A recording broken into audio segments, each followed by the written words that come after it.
Charlotte Brennan was 23 years old when this photograph was taken on the morning of April 10, 1912. Within 5 days, she would lose everything she loved. Within 5 weeks, someone would try to erase her from existence entirely. This candid photograph of the Ashford family sat in the Titanic Historical Society's archive for over a century.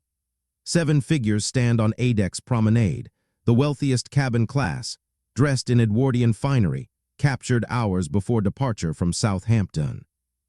When researchers began digitizing deteriorating photographs in 2023, they noticed something strange on the right edge of this image. The photograph showed 7 people, but the shadows suggested there should have been 8. When they enhanced the image, what they found wasn't damage. It was deliberate destruction. Someone had carefully, methodically scratched a person out of this photograph, and when they finally identified who was erased, they uncovered one of the most calculated cover-ups in Titanic history. By minute 4, you'll see exactly who was erased from this photograph, and understand why her presence terrified one of Britain's wealthiest families. By minute 12, you'll discover the secret marriage that took place 3 days before Titanic sailed.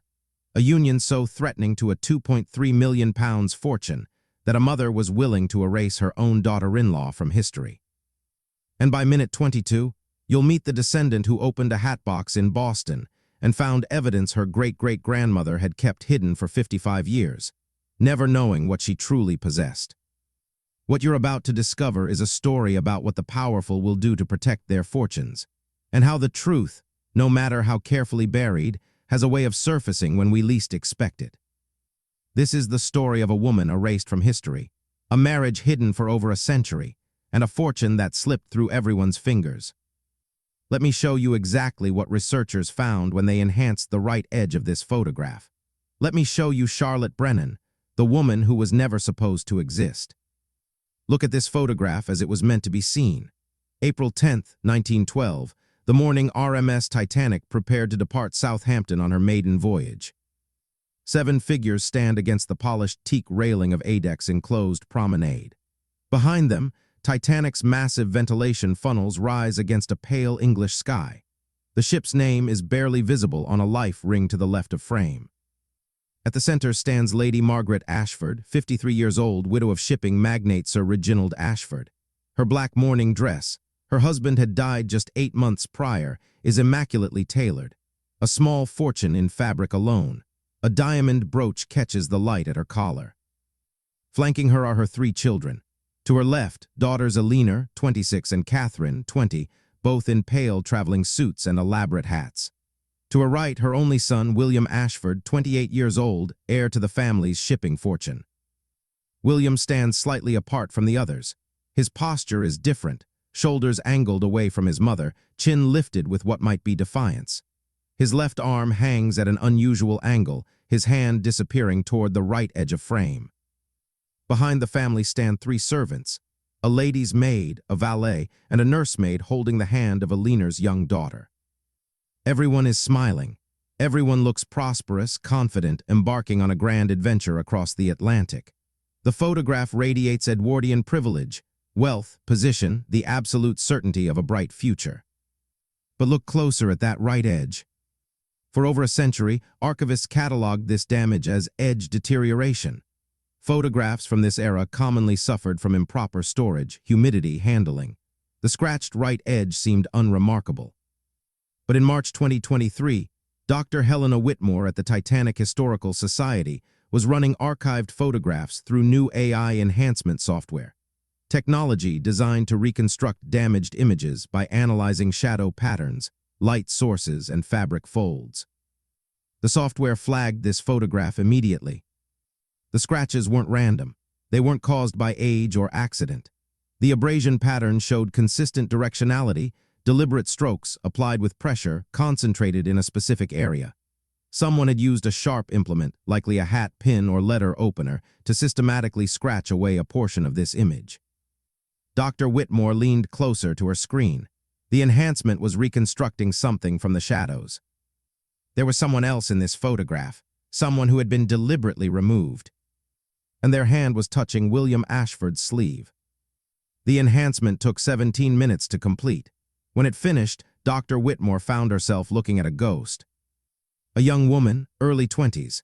Dark hair pinned simply beneath a modest hat, no elaborate Edwardian confection, just a practical traveling piece. Her dress is dark, well-made, but plain. She wears gloves, but they're cotton, not the kid leather of the Ashford women. She's not a servant. Her position in the frame is too prominent, standing at the same level as the family rather than behind them. She's not looking at the camera.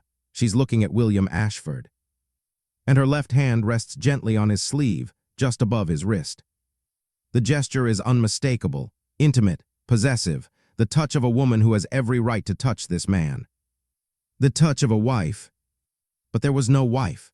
Historical records showed William Ashford was unmarried when Titanic sailed.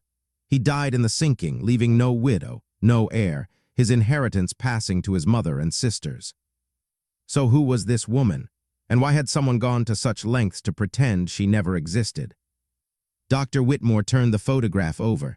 The back was worse than the front. Someone had taken the same sharp implement and scraped across the surface, destroying whatever had been written there. But they'd missed the corners. In the bottom left, faded but legible, was a date, April 10th, 1912, departure day. In the top right corner, 4 words had survived. William and his. The next word was obliterated. But beneath it, traced with such light pressure it was almost invisible, was a name. Charlotte. Dr. Whitmore began searching passenger manifests. There was no Charlotte Ashford on Titanic's first-class list. There was no Charlotte connected to the Ashford family in any historical record. But there was a Charlotte Brennan, third class, cabin E46, Irish, traveling alone. What was a third-class Irish passenger doing in a first-class family photograph? And why would someone try so desperately to hide that she was ever there?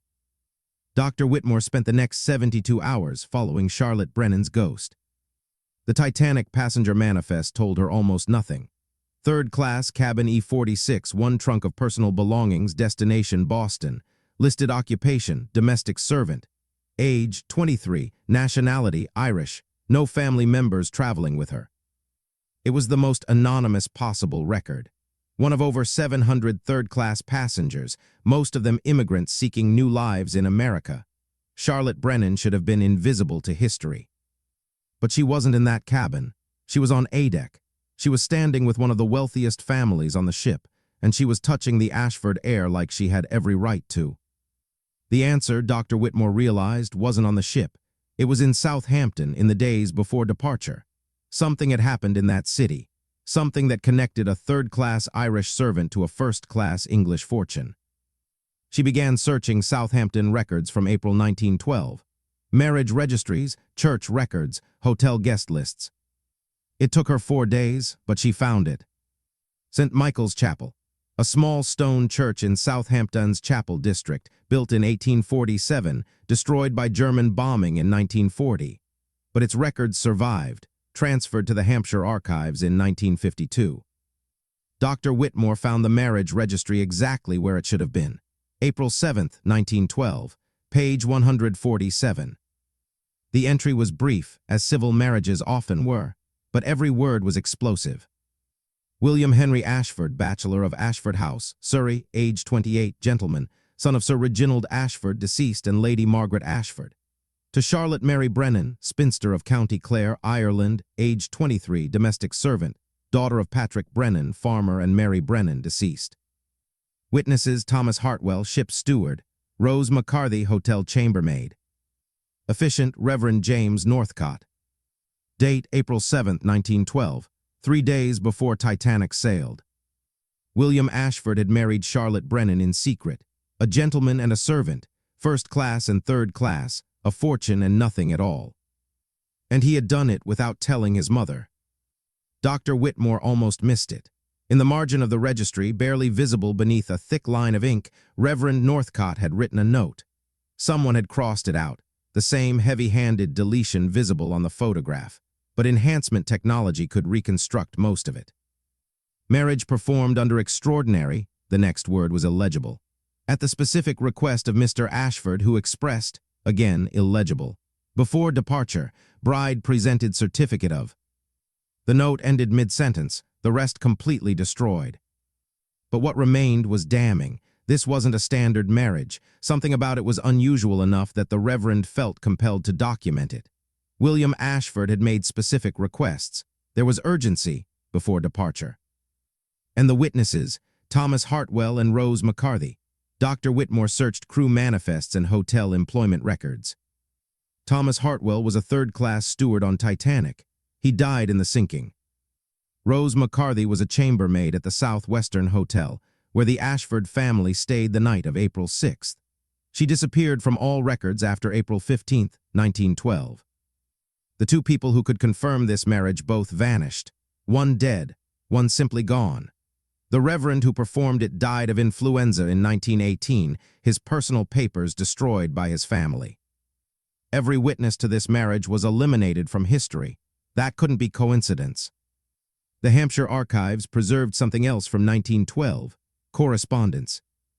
On April 22, 1912, just 1 week after Titanic sank, the archive received a formal inquiry from Ashford and Pemberton solicitors, London.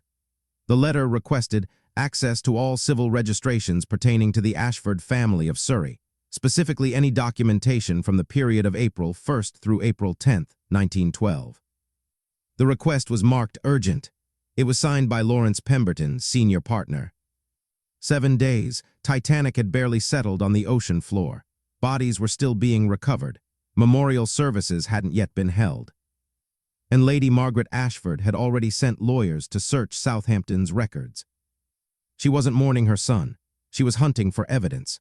Evidence that Charlotte Brennan existed. Evidence that a third-class Irish servant was now, legally, entitled to William's share of the Ashford fortune, nearly £1 million, a third of everything the family possessed. The marriage had to be destroyed. Charlotte had to be erased. Because if Charlotte Brennan was legally William Ashford's widow, everything changed.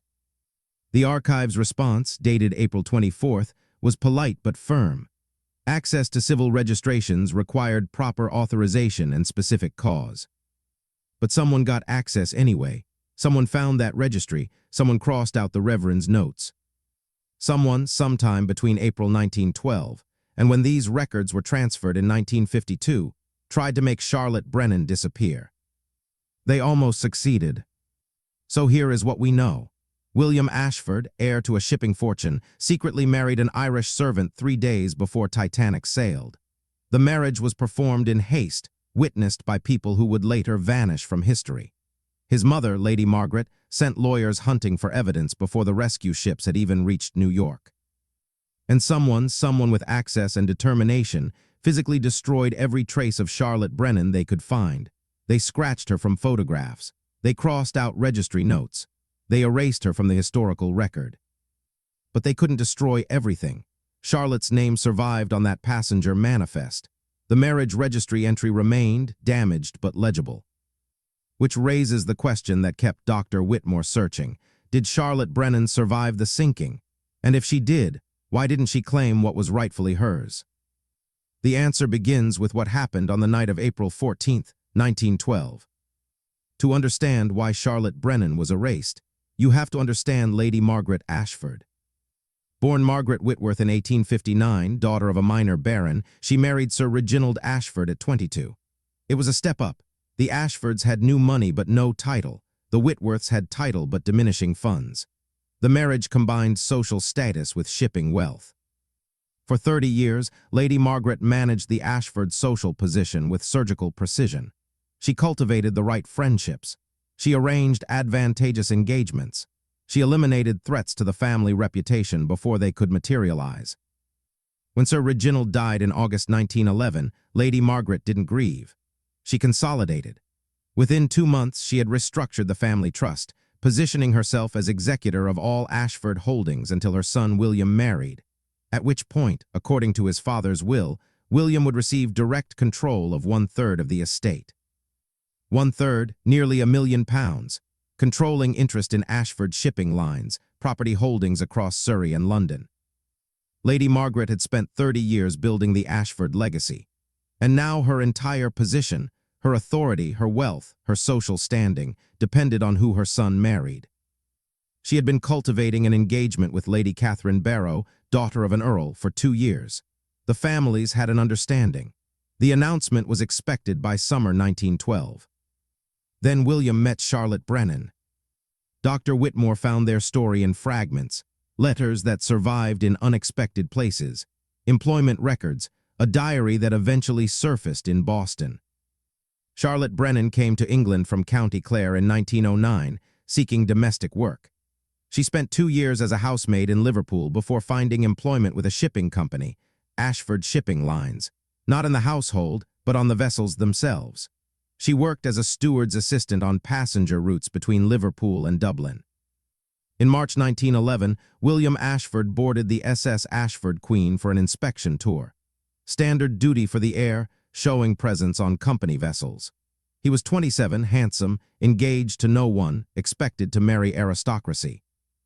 He met Charlotte Brennan serving tea in the second-class salon.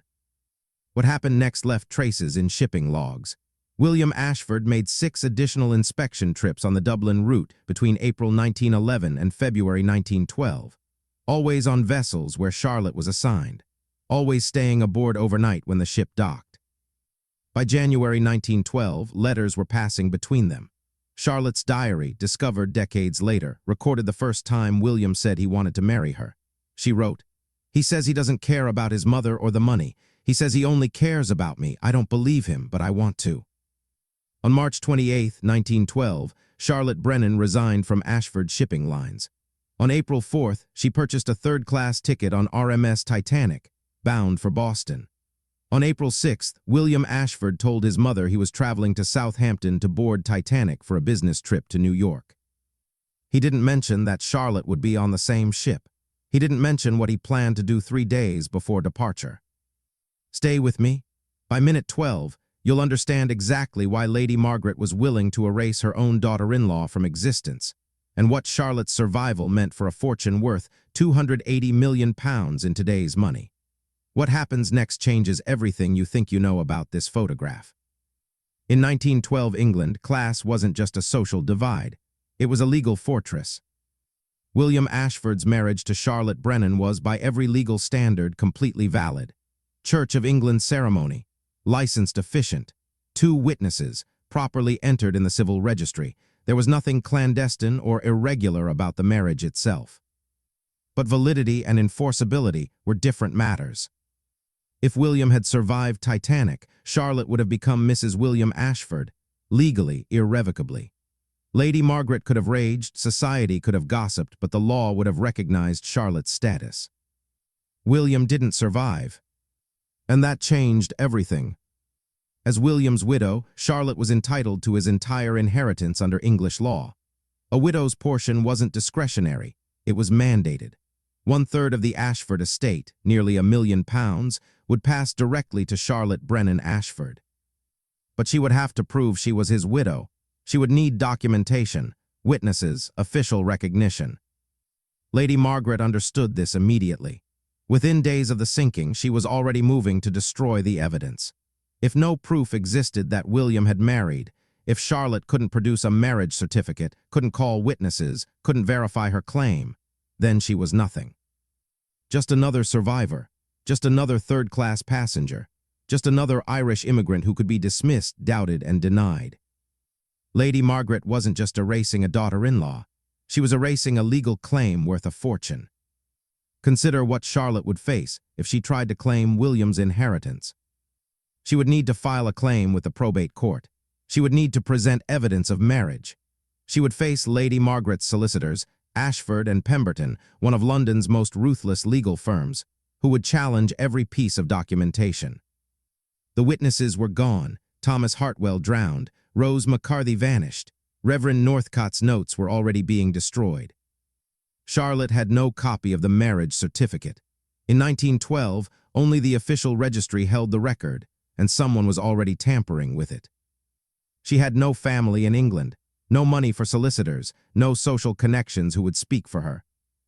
And she was Irish, Catholic Irish in Protestant England, in an era when Irish immigrants were routinely dismissed, disbelieved, and denied basic legal protections. If Charlotte Brennan tried to claim the Ashford fortune without ironclad proof, she wouldn't just lose, she would be publicly humiliated, accused of fraud, possibly prosecuted. Her name would be destroyed, and Lady Margaret would ensure she never recovered. The photograph wasn't just erasure. It was a warning of what would happen to anyone who remembered Charlotte Brennan existed. Dr. Whitmore found Charlotte Brennan on the survivor lists. Lifeboat 13, one of the last boats to successfully launch before Titanic sank. Lifeboat 13 was a third-class boat. Charlotte wasn't on the first-class promenade when the ship struck the iceberg. She wasn't with the Ashford family. She was in steerage, where third-class passengers were initially held below decks while first-class women and children were loaded into lifeboats. Charlotte survived because she was among the lucky few from third class who made it to the boat deck in time. She survived despite a system designed to save the wealthy first. But on every survivor document, the Carpathia passenger list, the New York immigration record, the relief fund registration, she appears only as Charlotte Brennan.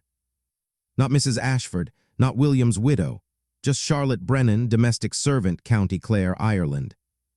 She had been married for less than a week. She had every right to call herself Mrs. William Ashford. That name would have opened doors. Rescue funds for first-class widows were substantial. Legal support would have been available. Her claim to the Ashford fortune would have been registered immediately. Instead, she vanished into the crowd of anonymous survivors. She gave her maiden name. She listed her occupation as servant. She identified no family, no connections, no claims. Either Charlotte Brennan didn't know what she was entitled to, or she was already too frightened to claim it. The question was, what happened in those 5 days between the secret marriage and the sinking? What happened to make a bride hide her own name? The official record was a closed door. Marriage registry tampered with, photograph erased, witnesses gone. If Dr. Whitmore wanted to understand Charlotte's story, she couldn't rely on the Ashford family's version of history. She needed Charlotte's voice. The survivor list showed Charlotte entering the United States through New York on April 18, 1912. Her destination was listed as Boston, Massachusetts. Immigration records showed no sponsor, no family waiting, no address provided. Charlotte Brennan arrived in America as a widow with nothing, or at least, that's how she presented herself. Dr. Whitmore began searching Boston records, census reports, city directories, marriage registries, again, death certificates, anywhere Charlotte Brennan might appear.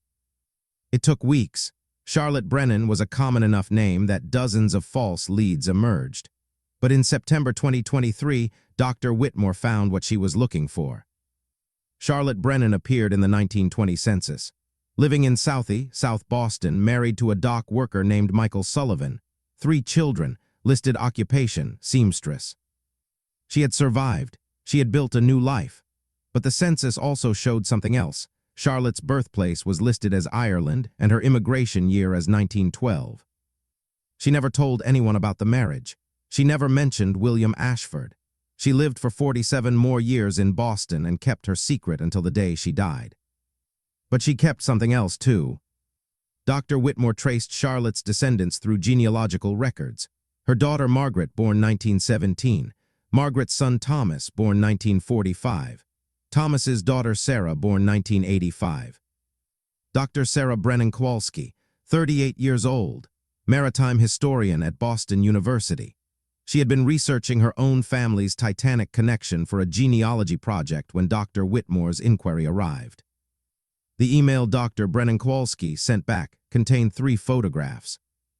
The first was Charlotte's diary, leather-bound, water-damaged, pages surviving in fragments.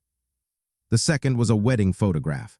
Charlotte and William standing outside what appears to be a small church dated in Charlotte's handwriting. April 7, 1912, the happiest day. The third was a marriage certificate. The original document, signed by Reverend Northcott, witnessed by Hartwell and McCarthy. Charlotte had kept her copy for 55 years and never showed it to anyone. Dr. Brennan Kowalski's message read, "My great-great-grandmother kept these in a hat box. My grandmother found them after Charlotte died in 1967. No one knew what they meant. No one ever asked." Charlotte's voice had survived after all. The diary fragments tell the story Charlotte never spoke aloud. April 7th, married today. William says we'll tell his mother once we reach New York. She can't undo it from across the Atlantic. I'm so happy I could die. April 8th, William says we must be careful. His mother watches everything. We can only meet briefly late at night. He comes to third class because I cannot go to first. It's only a few more days. April 10th, the morning of the photograph. A photographer came to first class. William brought me up for the portrait. He said I'm his wife and I belong beside him. His mother wasn't there. She was still in her cabin. She found us. The next entry is water damaged, but fragments remain. Lady Margaret called me the word is illegible. She said she would see me hanged for fraud. She said no court in England would believe again illegible, but the shape of the word suggests a slur. William told her we are legally married. She said she doesn't care about legal. She said she will destroy me. They moved me back to third class. William came to say goodbye. He was crying. He said he would fix this.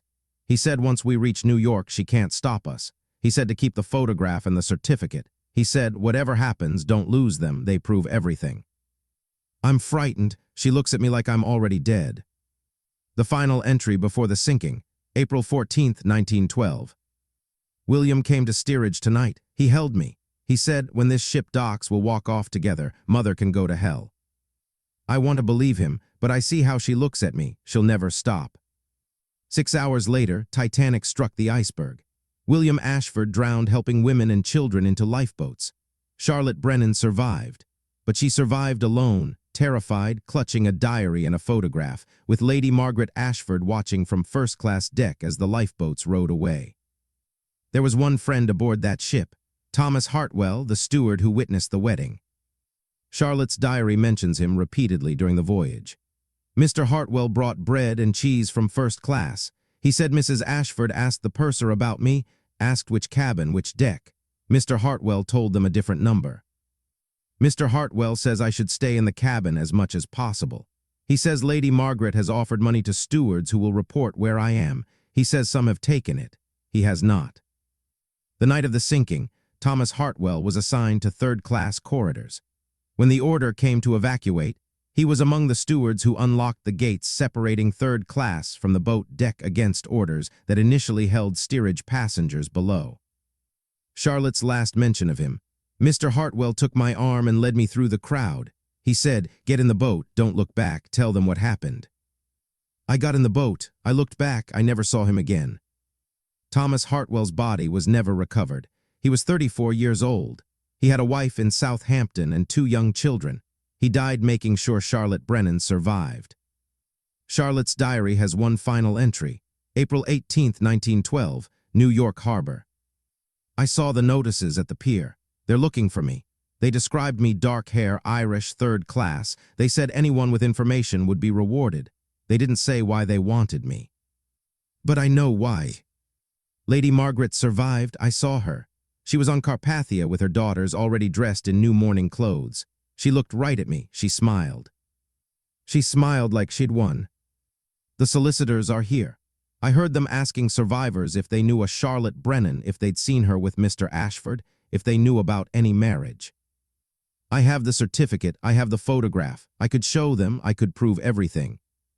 William is dead. What good is money? What good is a name? They'll destroy me. They'll say I'm lying. They'll say I forged the papers. They'll take everything and I'll have nothing. No husband, no money, no name, nothing. I'm keeping the papers. Maybe someday someone will believe me. But today I'm Charlotte Brennan.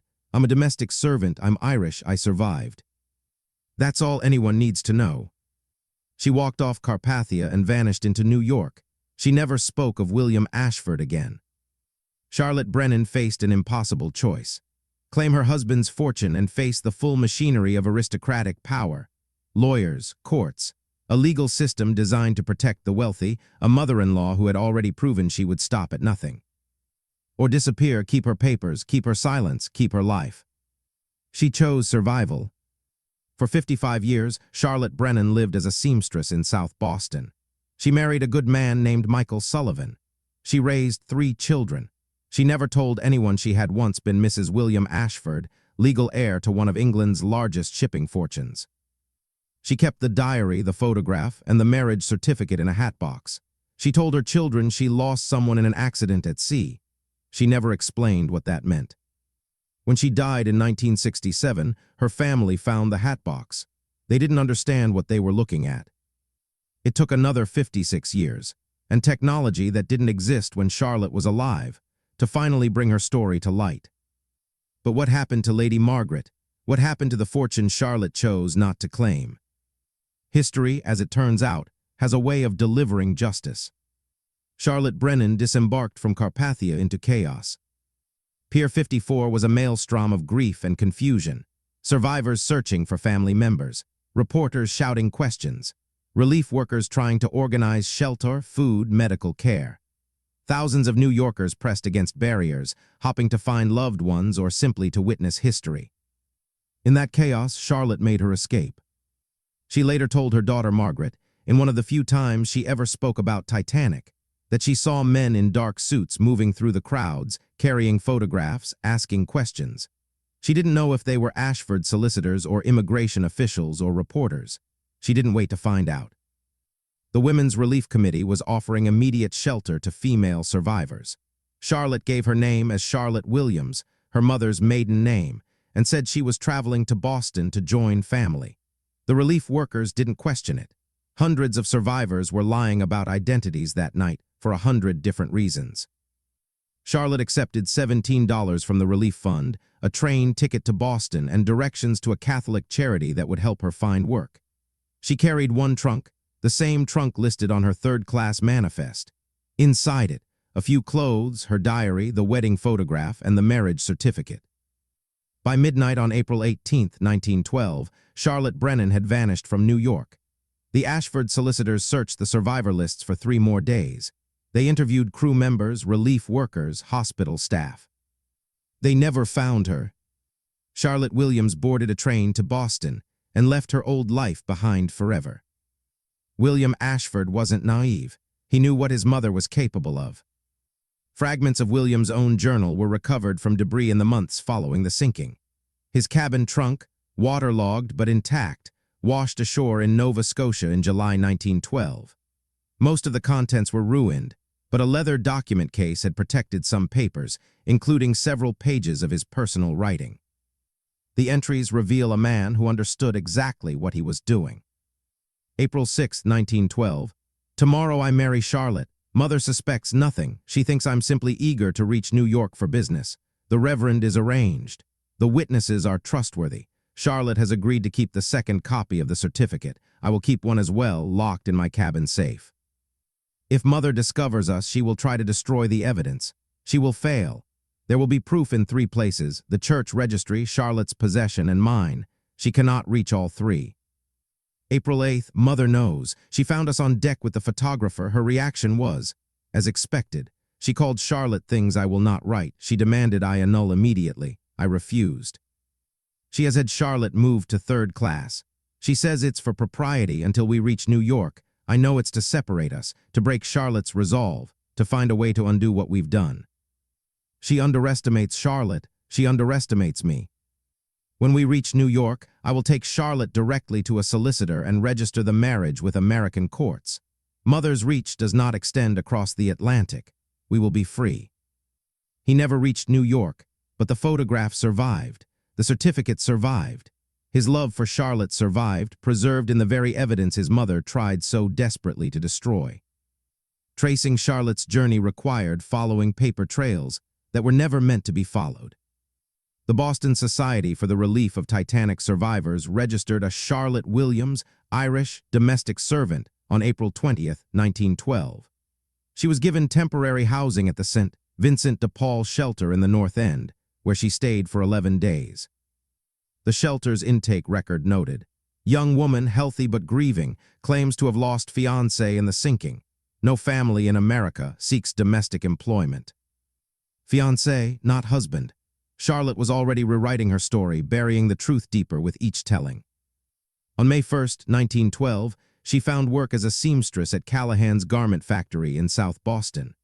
The employment record lists her address as a boarding house on West Broadway, the heart of Southie's Irish immigrant community. This was strategic. In South Boston's Irish enclave, Charlotte was one of thousands. The neighborhood was fiercely protective of its own and suspicious of outsiders. English solicitors asking questions would find no cooperation here. Police from other jurisdictions would be met with silence. Charlotte had found the perfect place to disappear. By June 1912, she had moved into a shared apartment with two other Irish women. By September, she was attending Mass at St. Augustine's Chapel, the same church where 5 years later she would marry Michael Sullivan. She never spoke of her first marriage. She never mentioned the Ashford name. She became Charlotte Williams, then Charlotte Sullivan, and left Charlotte Brennan Ashford buried at sea with the husband she had loved for exactly 8 days. If you're still watching, you already understand what Charlotte sacrificed. A fortune, a name, the recognition of her love for William Ashford. She buried all of it to survive. What you don't know yet is what happened to Lady Margaret, and whether Charlotte ever learned the truth about the fortune she walked away from. The answer involves the 1929 stock market crash, a family destroyed by its own greed, and a twist of fate that would have seemed like divine justice to anyone who knew the real story. Stay with me, the best is yet to come. For 5 years, Charlotte lived in careful solitude. Her co-workers at Callahan's remembered her as quiet and skilled. She was promoted twice, first to senior seamstress, then to floor supervisor. She saved her wages, sending a portion to her father in Ireland until his death in 1915. She made friends cautiously. Her closest companion was Mary O'Brien, another Callahan's worker, who later told her grandson that Charlotte had a sorrow she carried but never spoke of. Mary knew Charlotte had survived Titanic. She knew nothing else. Charlotte didn't date. She didn't attend dances or social gatherings. When men showed interest, she politely declined. She was, in Mary's words, married to her grief. Then, in 1916, Michael Sullivan started working at the docks near Callahan's. Michael was 31, County Cork Irish, steady and kind. He brought his lunch to the pier across from the factory and noticed the dark-haired supervisor who sometimes took her breaks by the water. He started saying hello, then good morning, then asking about her day. It took him 8 months to convince Charlotte to have dinner with him. It took another 6 months before she agreed to a second date. Michael never pushed. He never asked about her past. When she told him she'd been engaged to someone who died at sea, he simply said, "I'm sorry for your loss, but you're here now, that's what matters." He never knew the engagement had been a marriage. He never knew about the Ashford fortune. He loved Charlotte Williams, and that was enough. They married in October 1917. Charlotte wore a simple dress she'd made herself. She kept William's photograph and certificate locked in a hatbox at the bottom of her trunk. She never looked at them, but she never threw them away. Charlotte's caution wasn't paranoia. The threat was real, and it persisted for years. Dr. Whitmore found evidence in an unexpected place: the archives of the Pinkerton Detective Agency. In 1919, 7 years after Titanic sank, a British client commissioned a search for Charlotte Brennan, Irish, believed residing in Boston area, connected to 1912 maritime incident. The search parameters were specific: any woman matching Charlotte's description who had arrived in 1912, who worked in domestic service or garment industries, who might be living under an assumed name. The client offered a substantial fee for confirmed location. The Pinkerton report, filed in August 1919, concluded, "Subject not located. Multiple women of similar description investigated, none confirmed as target. Recommend discontinuation of search."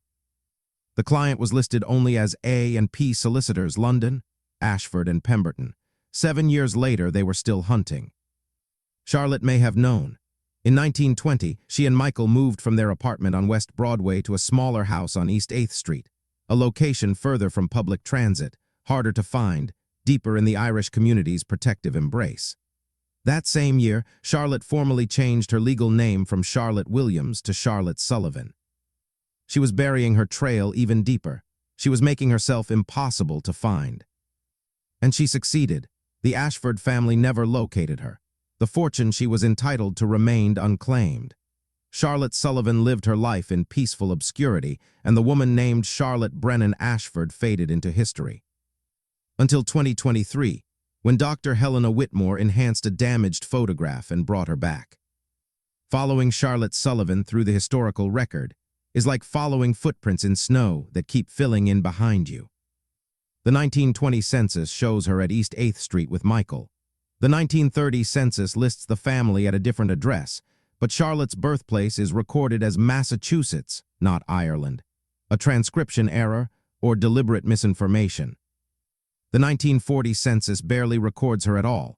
Her name is partially illegible, her birthplace listed simply as unknown. Michael Sullivan appears clearly.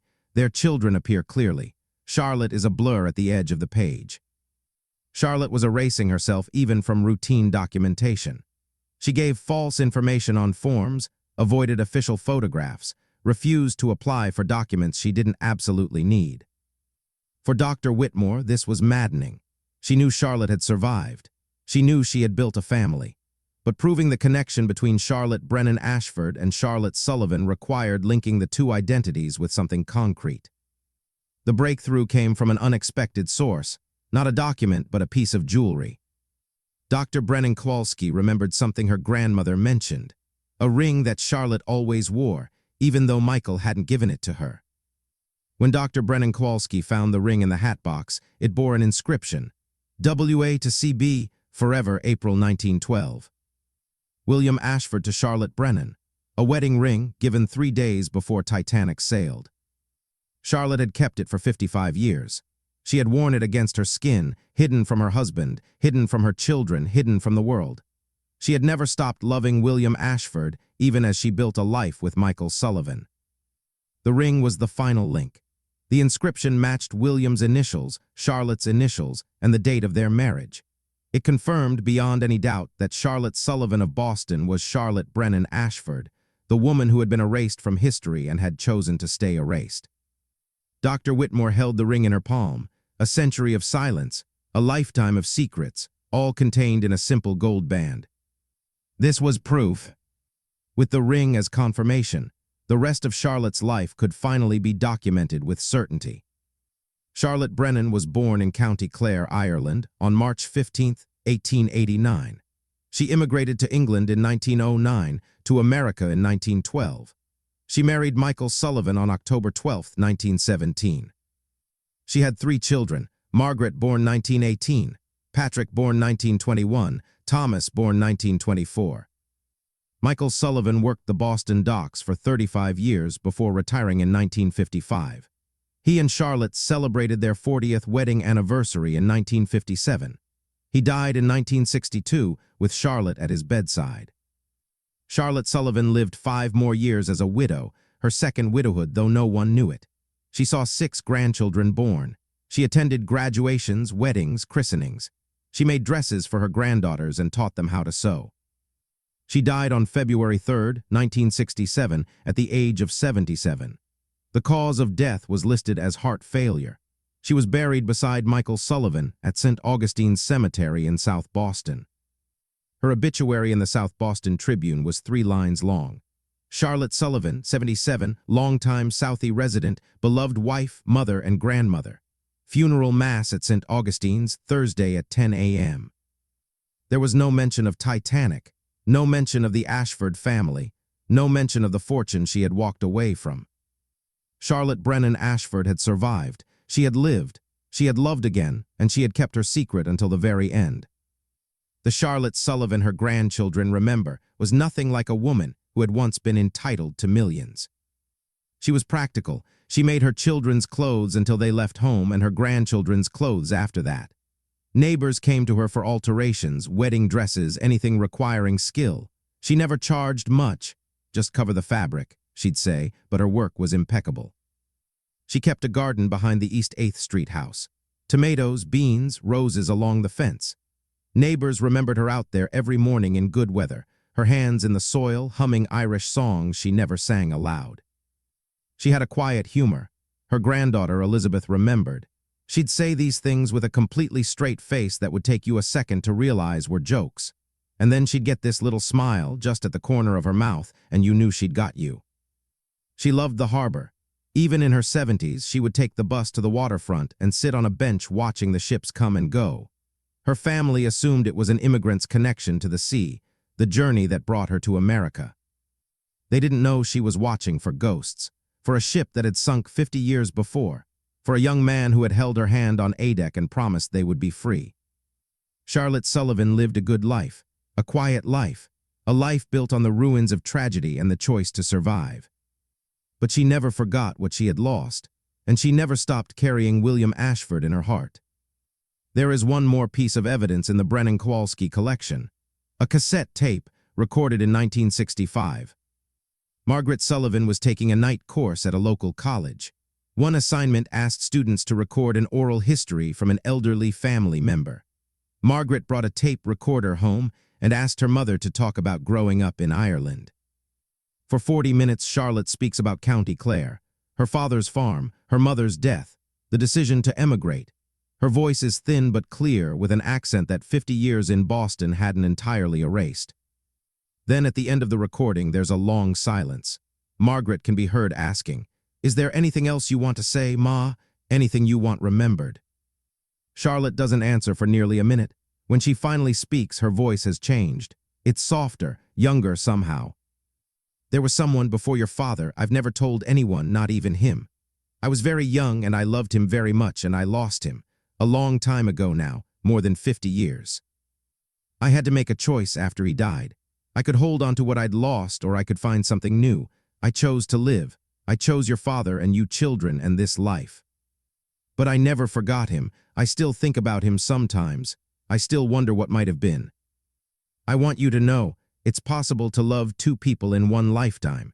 It's possible to grieve and still find happiness. It's possible to survive the worst thing you can imagine and still have a good life. That's what I want remembered, that I survived, and I was happy. Despite everything, I was happy." The recording ends. Margaret never asked follow-up questions. She didn't know what her mother was really saying. But we do, now we know. Charlotte Brennan Ashford, survivor of Titanic, widow of William Ashford, found happiness despite everything that had been taken from her. And her voice, her own voice, has survived across a century to tell us so. Charlotte Brennan Ashford survived. She lived for 55 years after Titanic.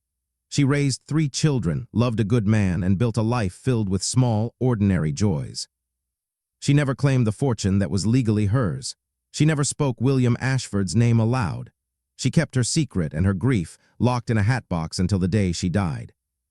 But there's one more chapter to this story, because history has a way of balancing accounts. Lady Margaret Ashford spent years hunting for Charlotte, trying to ensure that the evidence of the marriage stayed buried forever. She succeeded in erasing Charlotte from the photographs, from the registry margins, from the official record. But she couldn't protect herself from the same forces that had allowed her to persecute Charlotte: greed, arrogance, and the belief that wealth made her untouchable. What happened to Lady Margaret, and to the fortune Charlotte walked away from, is the final piece of this story. And it's the one that feels most like justice. While Dr. Whitmore's focus had been on Charlotte's survival, one piece remained unexplored. What happened to Lady Margaret Ashford? Correspondence in the Ashford family papers, now held by the University of Surrey, reveals the scope of her obsession. Between 1912 and 1925, Lady Margaret spent over £8,000 on private investigators, solicitors, and record searches. That's nearly £1 million in modern currency, all devoted to finding and silencing one woman. She wrote to the Hampshire Archives repeatedly, demanding corrections to civil registrations that contained fraudulent entries. She lobbied the White Star Line to remove Charlotte Brennan's name from survivor lists, claiming Charlotte had been traveling under false pretenses. She contacted American immigration authorities with concerns about illegal entry. None of it worked. Charlotte was gone, vanished so completely that even Lady Margaret's resources couldn't find her. But the search consumed Lady Margaret. Her daughter's letters from this period describe a woman becoming increasingly paranoid. She saw threats everywhere. She trusted no one. She was convinced Charlotte would appear at any moment, marriage certificate in hand, and take everything. Eleanor wrote to Catherine in 1920, "Mother spoke of the Irish woman again today. I don't know how to help her. She cannot let it go. She is destroying herself with this pursuit." Lady Margaret was protecting a fortune, but in protecting it, she was letting it control her, and she was about to learn that even the greatest fortunes can vanish overnight. October 29, 1929. Black Tuesday. The New York Stock Exchange collapsed, and with it, the fortunes of thousands of families, including the Ashfords. Ashford shipping lines had been struggling for years. Competition from larger companies, labor disputes, the disruption of the Great War, all had weakened the business William's father had built. Lady Margaret, focused on her legal battles and social position, had paid little attention to the company's declining profits. When the crash came, it came fast. Ashford shipping stock lost 80% of its value in 2 weeks. The company defaulted on loans in November. By February 1930, the business was in receivership. The ships were sold at auction. The Surrey estate, Ashford House, where Lady Margaret had reigned for 40 years, went to creditors. The fortune Charlotte Brennan had been entitled to, the fortune Lady Margaret had spent 2 decades protecting, no longer existed. £2.3 million gone, the shipping empire dissolved, the social position evaporated. Lady Margaret moved into a small flat in Kensington, supported by a modest trust her daughters had managed to protect. She was 70 years old, stripped of everything except her pride and her paranoia. And still she kept the photographs, the altered images from Titanic, with Charlotte's ghostly outline barely visible on the edges. She kept them in a leather case beside her bed. She was still protecting the secret, even when there was nothing left to protect. Lady Margaret Ashford died on March 18, 1934. She was 75 years old. Heart failure like Charlotte would suffer 33 years later. Some ends are the same for everyone, regardless of class. Her daughters found the leather case among her effects. Inside, the scratched Titanic photographs, the correspondence with solicitors, and a final journal entry, undated, clearly written near the end of her life. I did what was necessary. William was deceived by a fortune hunter, and I protected this family from the consequences of his foolishness. The marriage was invalid in every way that mattered. She was nothing, Irish, Catholic, servant class. She had no right to the Ashford name or the Ashford fortune. I ensured she could never prove her claim. I removed her from every record I could reach. She has been erased. She never existed. If she survived, and I do not believe she did, she has nothing. No proof, no claim, no voice. I did my duty to this family. I regret nothing. Lady Margaret died believing she had won. She never knew that Charlotte had kept the wedding photograph, the marriage certificate, the ring, the diary. She never knew that every piece of evidence she failed to destroy was sitting in a hatbox in Boston, waiting to be found. She never knew that history would remember Charlotte Brennan Ashford, and that Lady Margaret herself would be remembered as the villain who tried to erase her. The powerful believe they can control truth. They're wrong. They can only delay it. Consider the endings. Lady Margaret Ashford, widow of wealth, mother of heirs, guardian of a great fortune. She spent 2 decades erasing a woman she considered beneath her. She succeeded in every official sense. She protected the photographs, the records, the family name. And in the end, she died in a small flat, her fortune evaporated, her children exhausted by her obsession, her final words a declaration of triumph over an opponent who had already won without knowing it. Charlotte Sullivan, servant, immigrant, survivor. She lost her first husband after 8 days. She walked away from a fortune because fighting for it would have destroyed her. She spent 55 years in obscurity, raising children, making dresses, growing tomatoes, watching ships from the harbor. She died surrounded by grandchildren who loved her, leaving behind a legacy of quiet strength and the evidence that proved everything Lady Margaret tried to deny. The fortune Lady Margaret protected no longer exists. The photographs she altered have been restored. The name she erased is spoken again, Charlotte Brennan Ashford, survivor of Titanic, wife of William Ashford, great-great-grandmother of Dr. Sarah Brennan Kowalski. Lady Margaret won every battle. Charlotte won the war. And she won it without ever fighting back, simply by surviving, by living, and by keeping the truth safe until someone was ready to hear it. Dr. Sarah Brennan Kowalski has spent her career studying ships that sank. She's a maritime historian at Boston University, specializing in passenger shipping disasters of the early 20th century. She's written 2 books on Titanic, consulted on 3 documentaries, and taught hundreds of students about the social stratification aboard the doomed liner. She knew in an academic sense that her great-great-grandmother had survived Titanic. It was a family fact, mentioned occasionally, never dwelt upon. Nana Charlotte was on the Titanic was a sentence, not a story. In 2022, Dr. Brennan Kowalski began a genealogy project, hoping to learn more about her Irish immigrant ancestors. She started with what she knew. Charlotte Sullivan, born Ireland, survived Titanic, lived in Boston. She didn't expect to find much. Third-class passengers rarely left detailed records. Their stories were often summarized in a single line. Survived or lost? Then Dr. Helena Whitmore's email arrived. I believe I've found something concerning your ancestor, Charlotte Brennan. There may be more to her story than your family knows. Would you be willing to speak with me and to look through any family documents that might have survived? Dr. Brennan Kowalski opened the hatbox that had sat in her mother's closet for decades. She found the diary, the photograph, the certificate, the ring. And she understood for the first time who her great-great-grandmother really was. The hatbox had been in the family for 4 generations. It had traveled from Charlotte's bedroom to Margaret's attic to Thomas's basement to Sarah's mother's closet. Every move, every death, every clearing of possessions, someone always saved the hatbox.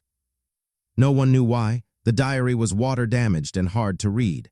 The photograph was of strangers. The certificate looked like a curiosity. The ring was pretty but not valuable. But someone always saved it.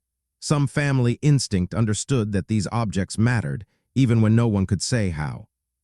The oral tradition survived, too, imperfect but present. Sarah's grandmother Margaret knew Charlotte had lost someone on Titanic.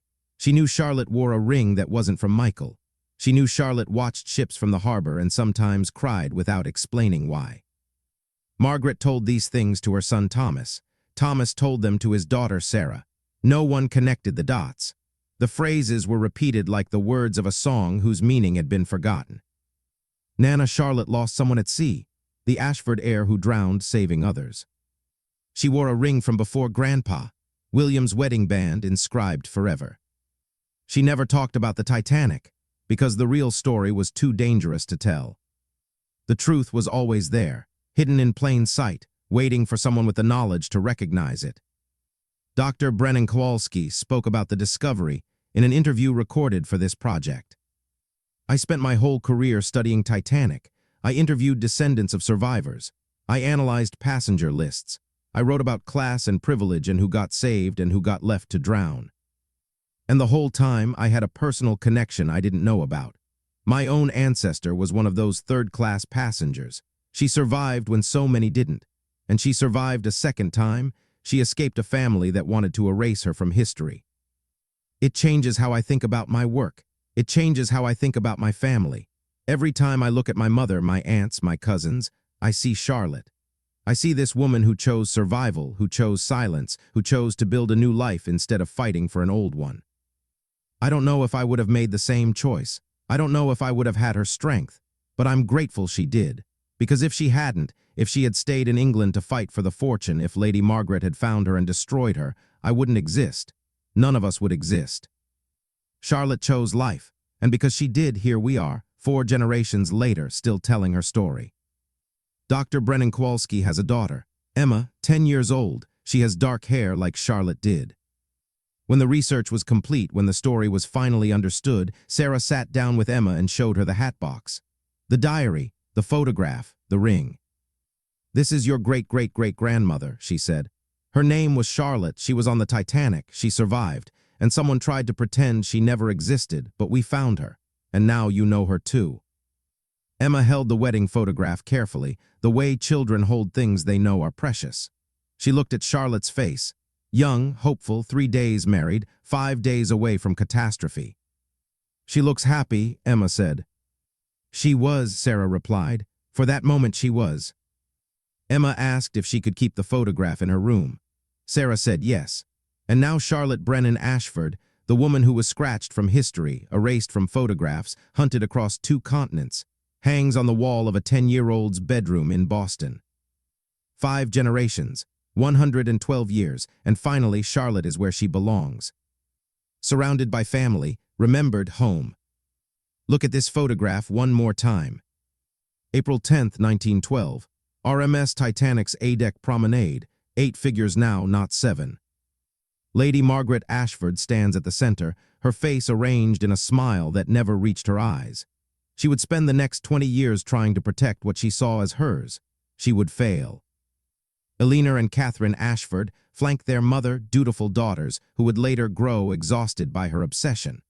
Their letters reveal women who just wanted peace. Behind them, the servants, people whose names we don't even know, whose stories are lost to history. They represent the millions who served the wealthy and were rarely remembered. And on the right side of the frame, William Ashford and Charlotte Brennan Ashford, 3 days married, hopeful despite everything, his hand reaching toward her, her fingers touching his sleeve. This is how the photograph was meant to be seen. A family portrait, yes, but also a declaration. William had brought Charlotte to first class into the frame as a statement. She belonged beside him. She was his wife. Someone tried to unmake that statement. Someone scratched Charlotte from the image, crossed out the records, hunted her across an ocean. But photographs remember. Paper remembers, love remembers. 112 years later, Charlotte Brennan Ashford stands where she always belonged, beside her husband, in the light, seen. Charlotte Brennan Ashford's story is about more than one woman erased from one photograph. It's about who gets to write history and who gets written out. It's about the powerful assumption that wealth and position can make truth disappear. It's about the quiet resistance of simply surviving, of keeping evidence safe, of trusting that someday the story will be told. Lady Margaret had every advantage. Money, solicitors, social position, the entire apparatus of Edwardian class privilege. She used all of it to erase a single woman whose only crime was being loved by the wrong man. Charlotte had nothing except courage, patience, and the wisdom to know that some battles can't be won in the moment. She kept the evidence. She lived her life. She raised children who raised children who raised children. And when the technology finally existed to see what had been hidden, when researchers could enhance old photographs and recover damaged text, Charlotte's truth was waiting. Patient, complete, undeniable. The powerful can scratch out faces. They can cross out records. They can spend fortunes on investigators and solicitors and bribes. But they cannot erase love. They cannot erase memory. They cannot stop the truth from surfacing when the time is right.